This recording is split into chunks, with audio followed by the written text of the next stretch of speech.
Tout de suite Audrey Mégier, Audrey, directrice de la communication de Robertet.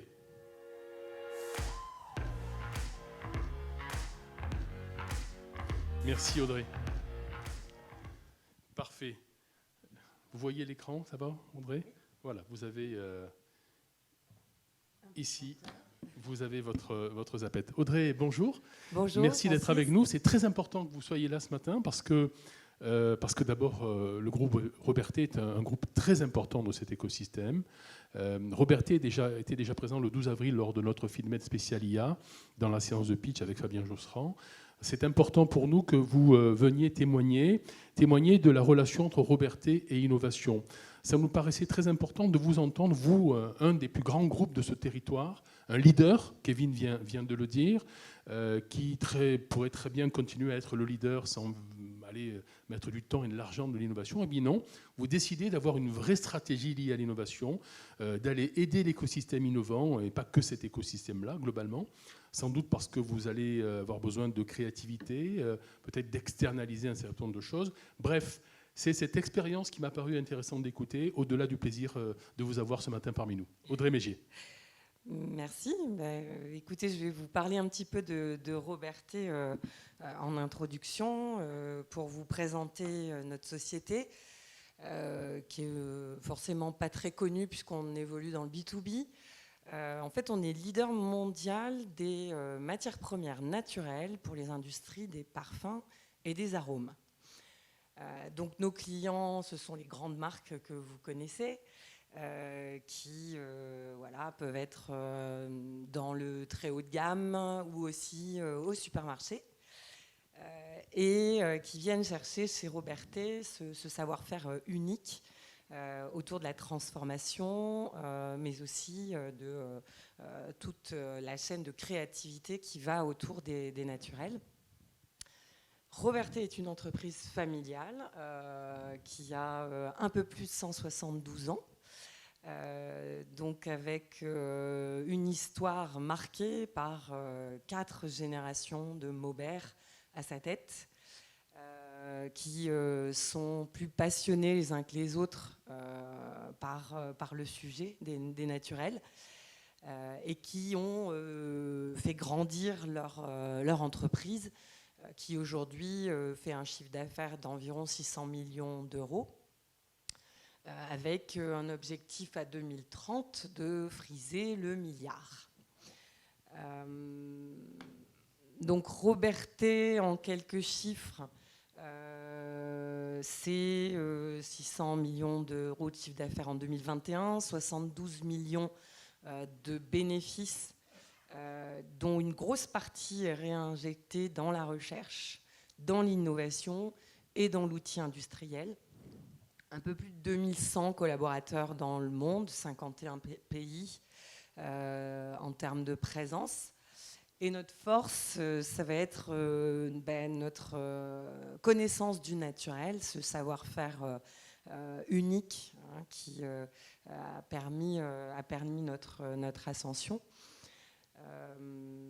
Donc nous sommes leader mondial, nous sommes aussi un leader régional dans notre écosystème à Grasse, puisque Robertet, c'est la première entreprise de Grasse. C'est aussi le premier employeur de Grasse. On a un peu plus de 800 salariés purs Robertet. Et si on élargit avec les acquisitions, on est un peu plus de 950 dans l'ensemble de la France, mais principalement concentrés à Grasse. Donc notre positionnement, c'est plutôt d'être le Tesla dans notre métier que le General Motors. Clairement, on a hérité de cette vision de nos dirigeants. Et même si on est une entreprise assez âgée, on est un peu une vieille dame, l'innovation, c'est au centre de notre identité. Pour la petite anecdote, on avait déposé le brevet sur le café instantané. Malheureusement, on n'a pas dû faire ce qu'il fallait commercialement pour bien protéger et bien avancer dans ce domaine-là. Il y en a d'autres qui l'ont fait à notre place. Ça n'a pas trop mal marché, hein. il me semble. Hein, ouais. Ça n'a pas trop mal marché pour eux. Mais voilà, il y avait déjà cet esprit en 1875 dans voilà, les gènes, je dirais, de la société. Donc notre business model, il est vraiment fondé sur une passion des naturels qui transpire dans 4 métiers. Notre métier d'origine, qui pèse aujourd'hui à peu près 1/4 de notre chiffre d'affaires, les matières premières naturelles. Donc on produit des huiles essentielles de rose, de fève tonka, des absolus, de jasmin, de tubéreuse, tout un tas de produits qui sont ensuite utilisés par un certain nombre de clients. Vous voyez que dans notre business model, on a une posture un peu particulière, c'est qu'on fournit à la fois nos concurrents et des grands clients qui font des produits finis. Nos concurrents qui sont aussi des gros industriels en B2B comme Firmenich, Givaudan, IFF, qui viennent chercher notre savoir-faire ici à Grasse, parce qu'il n'y a qu'ici qui trouve les meilleures qualités de matières premières naturelles à utiliser pour créer des parfums et des arômes.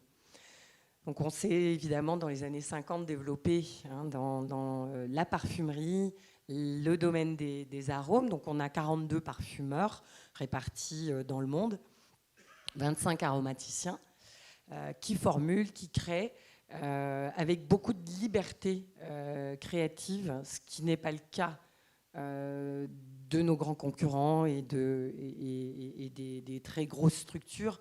On a encore un peu d'agilité du fait de notre taille intermédiaire qui est très précieuse dans les métiers de création. Et la dernière division qui est née, c'est la division des actifs, qui pèse aujourd'hui un peu plus de 2% du chiffre d'affaires, même avec de grosses marges de progression, bien entendu. Parfumerie, c'est 36% et arômes, 34%. Et matières premières, je vous disais au début, 25% à peu près, 28% pour être précise. Audrey, un mot sur les actifs. Qu'est-ce que c'est qu'un actif ? Alors, les actifs, étant spécialiste du naturel, nous, on regarde dans les plantes toutes les parties de la plante qui pourraient avoir une activité, soit dans le domaine de la beauté, soit dans le domaine de la santé.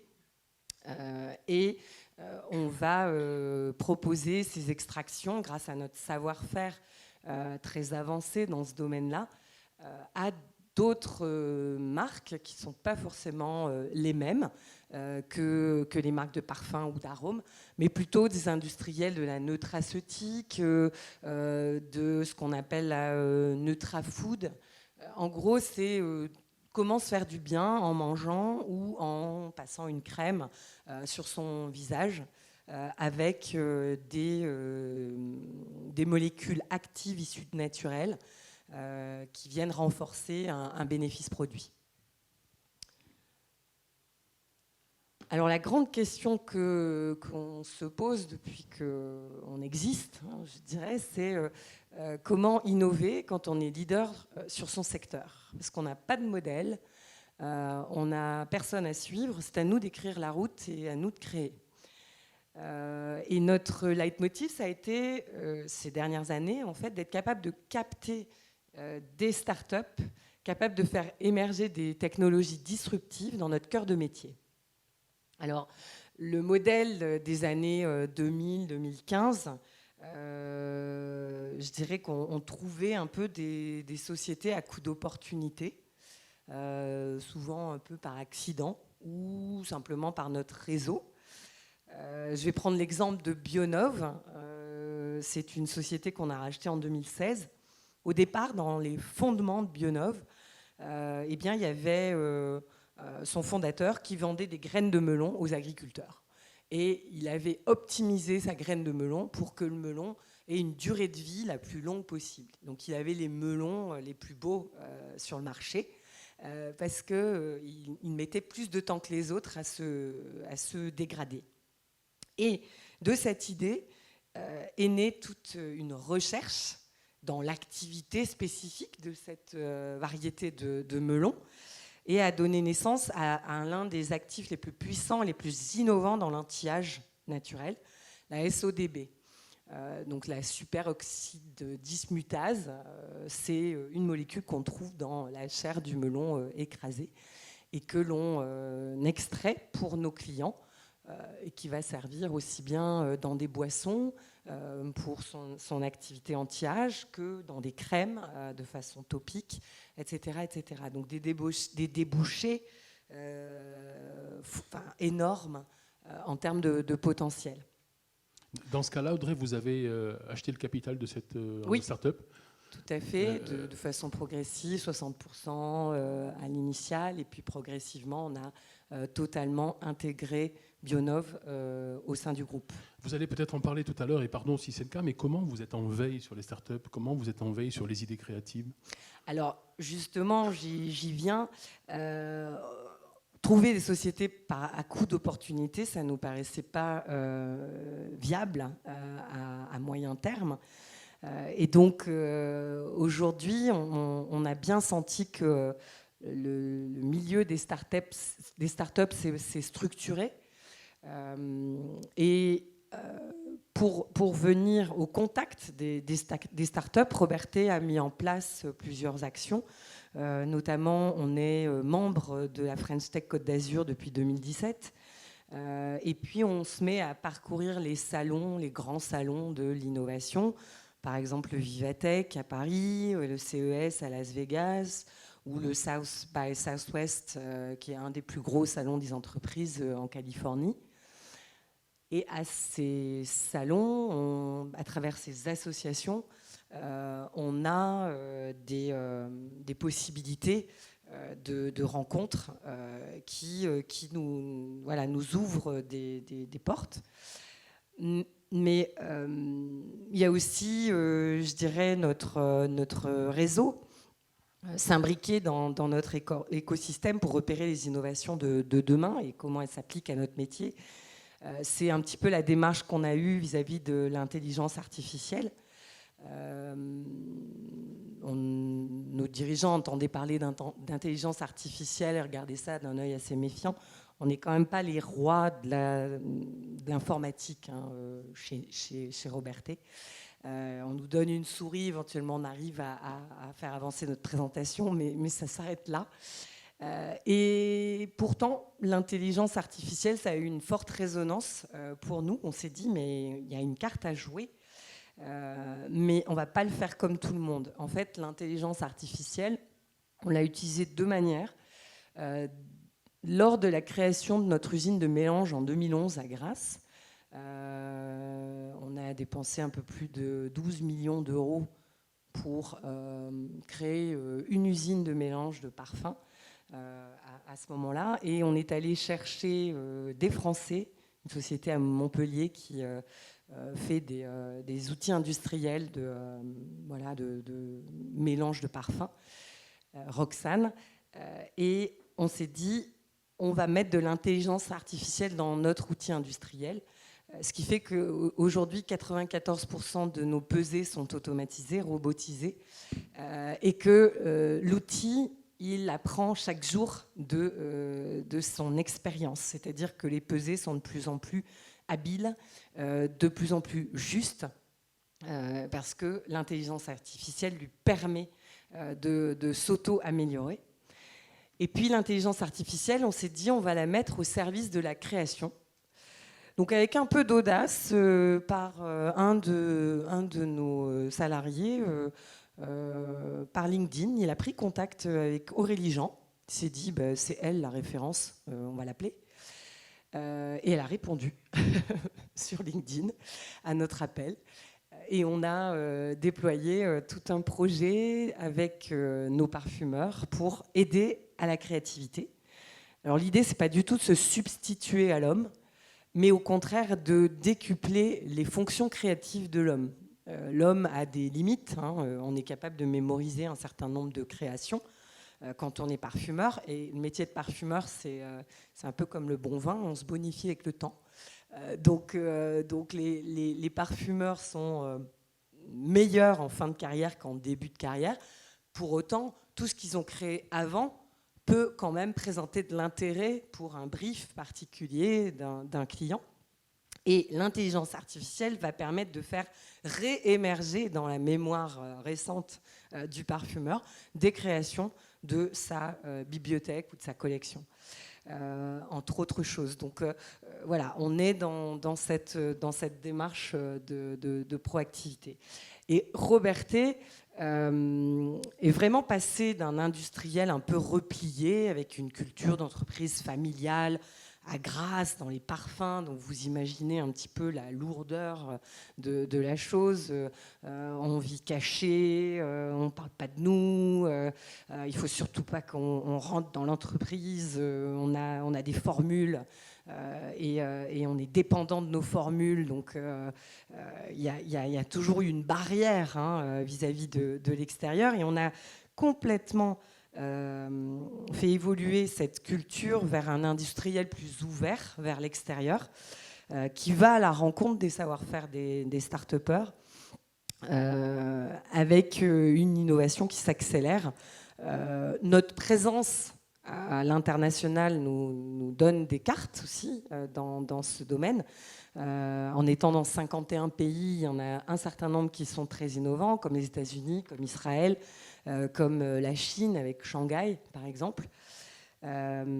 Et on essaie de bouger dans un monde qui va beaucoup plus vite. Parce qu'effectivement, et demain, que va-t-il se passer ?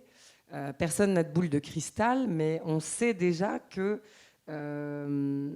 notre entreprise, dans 10 ans, ne ressemblera plus à ce qu'elle est aujourd'hui. Parce qu'on vit dans un monde qui va beaucoup plus vite, parce qu'on a une base de consommateurs plus large et plus complexe, en attente de transparence, en attente d'information sur les produits qu'ils consomment. Et donc, on est passé un peu du règne de l'industrie lourde à ce qu'on peut appeler l'industrie pilote. Je voulais prendre l'exemple des sites web. Il y a 10 ans, pour développer un site web, il fallait mettre 20 000 ou 30 000 euros sur la table. Aujourd'hui, avec n'importe quel outil et quelques centaines d'euros, on fait son site sans problème. Et c'est vrai que dans notre métier, on a une chaîne de valeur qui est peut-être un peu en retard par rapport à cette dynamique. Mais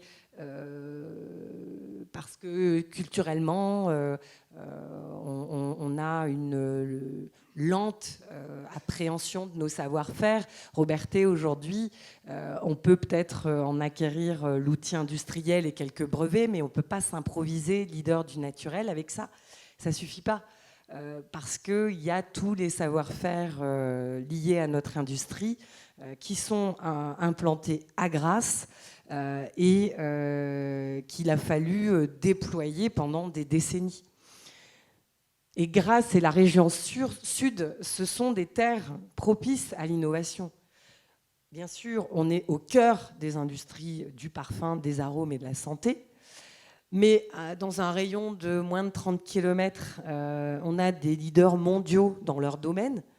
Amadeus, avec les solutions de transport et d'hôtellerie. Virbac, dans la santé animale. Arco Pharma, dans le monde des huiles essentielles. Thales, dans le domaine des satellites. Donc, on a un tissu économique qui est très dynamique. Et l'enjeu, pour nous et pour tous, je pense, c'est de faire émerger des synergies avec les startups pour survivre demain. Parce que aujourd'hui, on n'imagine pas à quel point notre industrie aura changé dans 10 ou 15 ans. Donc il y a un enjeu vital à innover, c'est de suivre ce monde qui bouge et qui évolue très très vite.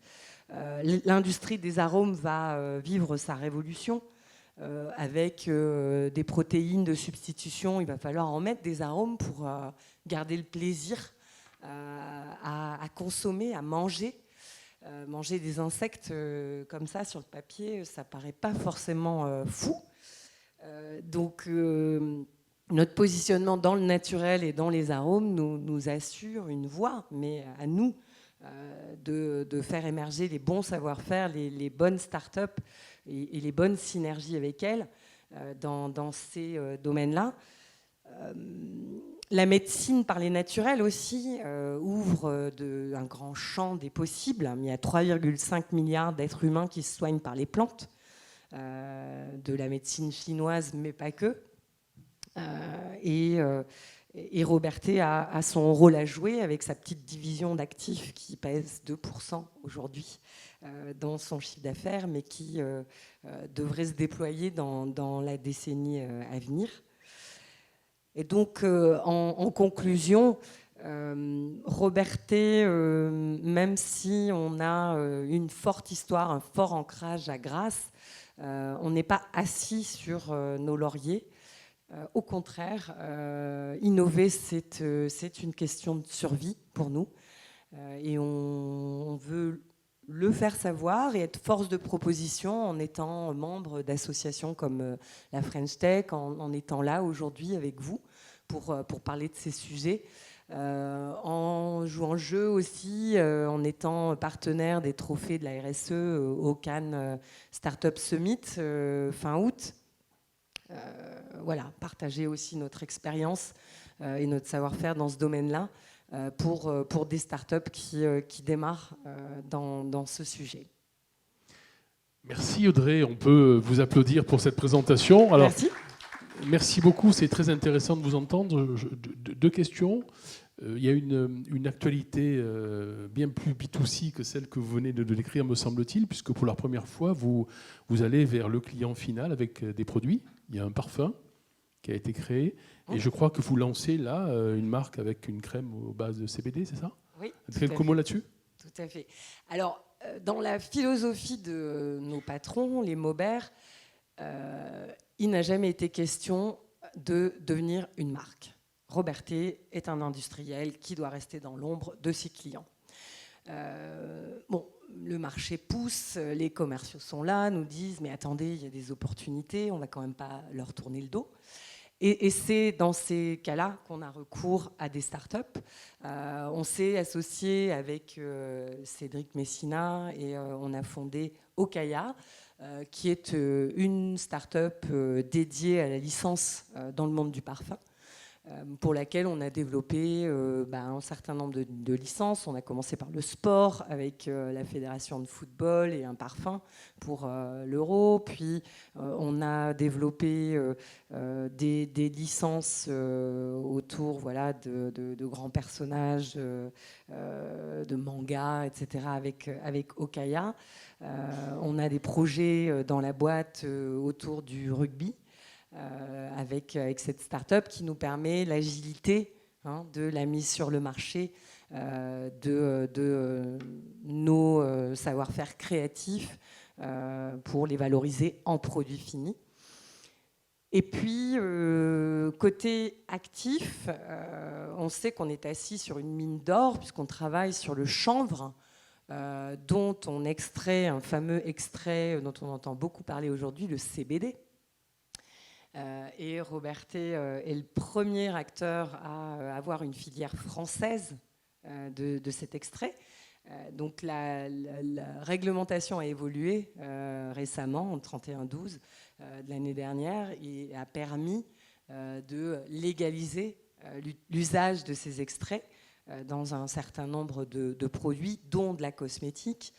Donc c'était pour nous la même logique, c'était de développer avec Whaler, et donc la start-up qui a été fondée à cette occasion, développer une gamme de produits pour sportifs qui vient soulager les douleurs musculaires après l'effort, à base de notre actif phare, le CBD, issu de notre filière naturelle et française de CBD. Et qui va aussi servir de porte-drapeau pour toute la division des actifs, avec un exemple concret de réalisation pour des plus gros clients qui pourraient être frileux et se demander qu'est-ce qu'on peut en faire du CBD. Voilà, il y a Whaler. Regardez, la voie est toute tracée. Donc Whaler est en vente aujourd'hui? C'est Oui. la marque de cet actif, de cette pommade, de cette crème. On la trouve dans les clubs de sport, me semble-t-il. C'est ça, En ligne aussi, sans doute. exactement. Bon, très bien. Donc, Whaler et Okaya. Okaya, très bien. Et puis une dernière actualité, alors je ne sais pas si on peut en parler aussi sous embargo, un lieu bientôt dédié à l'innovation. Vous allez créer un tiers-lieu. Alors, c'est photos dans les cartons. Bon, c'est dans les cartons. peux J'ai de pas- bonnes infos. Hein. Je ne peux pas divulguer ce qui n'est pas encore prêt à être annoncé, surtout à mon poste. Ça pourrait être gênant.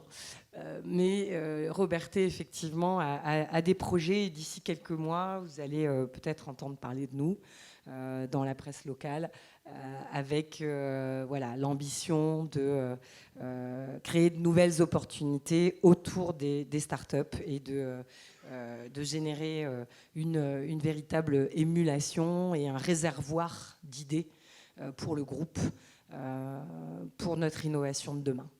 Parfait, vous n'avez rien dit, on a envie d'en savoir plus, c'est parfait, vous êtes bien la directrice de la communication du groupe. Audrey, merci, on peut vous applaudir, merci de votre présence. Merci à vous. Et bravo pour ce que vous faites. Allez, on va